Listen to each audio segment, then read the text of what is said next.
Scusate, ma io con il fatto di mio figlio in questo momento poco vedo e raccolgo, ma spiegatemi una cosa. Come mai Don Matteo non si è accorto ancora che si è trattato di una vostra invenzione? Scusate, ma vostro marito esce, parla con gli amici, con persone che non hanno il dovere di essere vostri complici. Sì, ma questo è il bello. Che lui i giornali non ne legge, perché dice che le fanno paura. Sente solo la radio. E quando l'apre sarà una combinazione, ma qualunque stazione pigli parla di guerra. Se avvicina un amico e parla di guerra, lui non si meraviglia, no, non si spaventa. Gli risponde, ma te che può fare? Era da prevedersi. È una guerra che durerà chissà per quanto tempo ancora, sacci una guerra fredda, una guerra calda. Donna, lui ormai vi arriva a dire che se glielo dicessi io, voi, lui, che non è vero niente, Matteo non ci crederebbe. No, ormai è convinto, è convinto.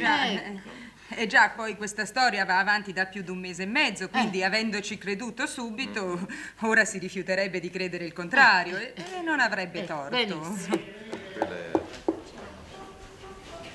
Prego, cavaliere, prego. Grazie sempre, Grazie sempre. Meno male, va bene, venite. Ecco qua. Mettiamo un poco di roba in cucina per ora, poi dopo si deve sistemare in cantina il resto. Quanto vi devo, come siete gentili, accomodate. La gentilezza vostra. Prego. Entrate. Oh, dove sta? Carabella? Dov'è? Ecco. Dunque, quant'è? Il conto ve l'ho fatto, 133.000 lire. Dovete avere 5 minuti di bontà, dovete attendere, devo andare in camera da letto, piglio il denaro fate il vostro e lavoro. sono a voi. Abbiate pazienza, Carabella. Per carità. Abuso, è vero? No, abuso. è per carità. Vengo subito. E con queste due damigiane di olio sono 10.